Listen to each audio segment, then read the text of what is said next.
o nome da sua cidade, pelo seu presente e pelo seu passado. Como assim, Elias? Nós conhecemos essa mulher como mulher ou viúva de Naim, que era a cidade que ela morava. Essa mulher é conhecida também pelo seu presente. Que presente que é esse? Ela acaba de perder o seu filho. E ela também é conhecida pelo seu passado. Que passado que é esse? Essa mulher já perdeu o seu esposo. E nós vemos, irmãos, que no contexto, a história ela vai dizer que Naim não era uma cidade muito grande. Já teve épocas da cidade de Naim, irmãos, que ela teve apenas 34 casas na cidade. E 34 casas, se não me falha a memória, tem a rua de minha casa hoje, meu irmão. Para a gente imaginar o tamanho da cidade de Naim. Era um ovo. Já teve épocas da cidade de Naim que essa cidade teve apenas 189 moradores. É muito pouco. E dentro desse contexto de cidade, dessa cidade de Naim, por mais que a cidade de Naim tenha um significado muito lindo, essa cidade, o significado desse nome Naim, significa aconchego, tranquilidade, calma. Em hebraico, essa cidade ela significa encanto. Por mais que essa cidade tenha todos esses significados bonitos, irmãos, dentro dela estava acontecendo um contexto não muito bonito.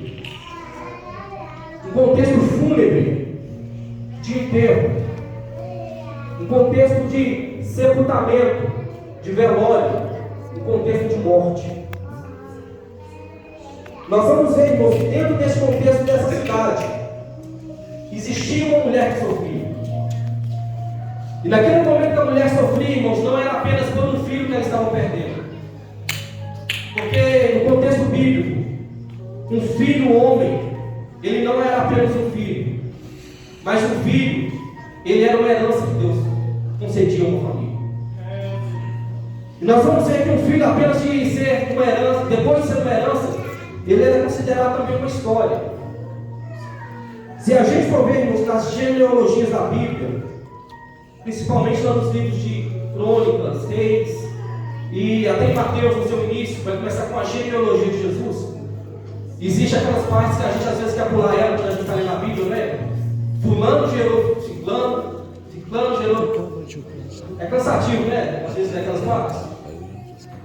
É porque aquilo ali, irmãos, é história. E a gente vai ver que na maioria das vezes é citado o nome de homens, dos filhos. E nós vamos ver, irmãos, que os filhos eles são citados, pois a história ela se concentrava nos homens da casa, nos filhos, naqueles que nasciam. A mulher na época ela não era tão valorizada como os filhos homens. O homem ele era a história da família. E como eu disse, além de ele ser história, ele era também herança. Se a gente pegar o Salmo 127, o verso 3, vai dizer que os filhos, eles são o quê? Herança do Senhor. E na Bíblia, quando Ana, irmãos, pediu um filho, ela não estava apenas pedindo filho, ela estava pedindo herança. Porque Ana era uma mulher atribulada, diz o Bíblia. Ana ela sofria, por quê? Porque ela não tinha filhos. E no contexto, além de Ana não ter filho, ela não tinha nem história e nem herança.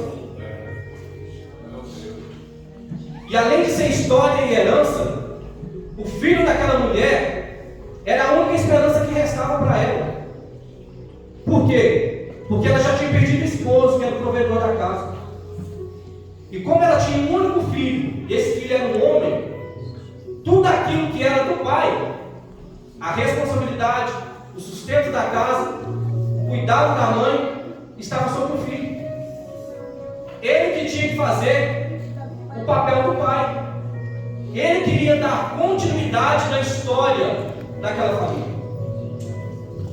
Então, aquela mulher naquele momento, irmãos, ela não estava perdendo o seu único filho.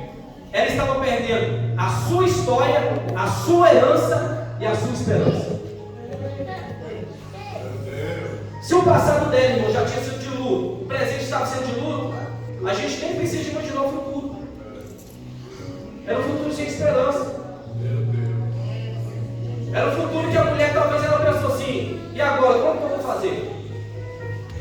O que vai acontecer agora na minha vida?